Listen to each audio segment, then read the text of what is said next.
எடப்பாடி பழனிசாமி அவர்களோட அரசு மேல நம்பிக்கை வாக்கெடுப்பு நடக்கிறதுக்காக இன்னைக்கு காலையில சட்டப்பேரவை 11 மணிக்கு கூடுச்சுங்க.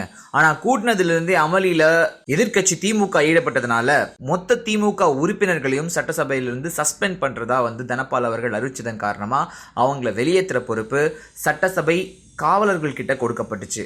இருக்கிற எல்லா திமுக உறுப்பினர்களும் குண்டுக்கட்டா அவையிலிருந்து வெளில கொண்டு வரப்பட்டாங்க. இது ஒரு பக்கம் இருக்க, மிச்சம் இருக்கிறவங்களை வச்சு வாக்கெடுப்பு நடத்துறதுக்காக தனபால் அவர்கள் முனைந்தப்போ நாங்க வெளிநடப்பு செய்யறோம்னு சொல்லி காங்கிரஸ் கட்சி வெளியில வந்தாங்க.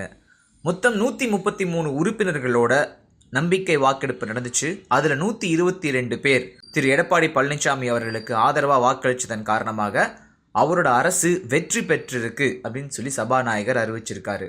ஓபிஎஸ் மற்றும் அவரோட ஆதரவாளர்கள் 11 பேர் அரசுக்கு எதிராக வாக்களிச்சிருக்காங்க.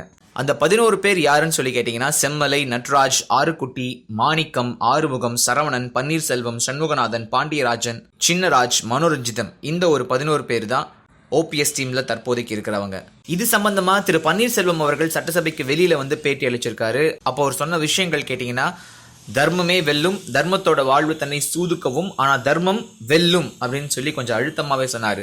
சட்டமன்ற கூட்டம் தொடங்கினப்போ 2 கோரிக்கைகள் தான் வச்சோம். ஒன்னு, எம்எல்ஏக்களை இப்ப அடைச்சு வச்சு இங்க கூட்டம் வந்திருக்காங்க, அதனால அவங்களோட தொகுதிகளுக்கு அவங்க அனுப்பிட்டு அதுக்கப்புறம் அவங்க வாக்களிக்கட்டும் அப்படின்னு சொல்லியிருந்தோம். 2வது, ரகசிய வாக்கெடுப்பு நடத்தணும்னு நாங்க கோரிக்கை வச்சிருந்தோம். ஆனா சட்டப்பேரவை தலைவர் அதுக்கு ஒத்துக்கல.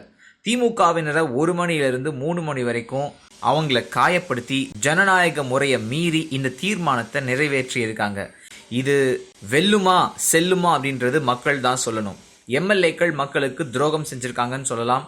இவங்கள மக்கள் ஏத்துக்க மாட்டாங்க. ஜெயலலிதா வீட்டை விட்டு வெளியேற்றின சசிகலா கிட்டையும் அவங்களோட குடும்பத்துக்கிட்டையும் இப்போதைக்கு ஆட்சியை கொடுத்திருக்காங்க. எங்களுக்கு மக்கள் ஆதரவோட அம்மாவோட ஆட்சி விரைவில் மலரும் அப்படின்னு சொல்லி பேசியிருக்காருங்க. அப்பவே தெரிஞ்சிருக்கோம். இந்த அம்மா போய் பயங்கர மேக்கப் போட்டு போய் இந்த கவர்னரை பார்த்த உடனே பா அப்படின்ட்டு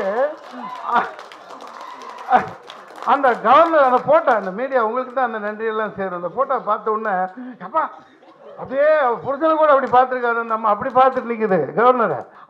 அவர் பார்த்து ஒரு மிரண்டு போய் பன்னீர்செல்வத்தை நேராக பார்க்குறாரு.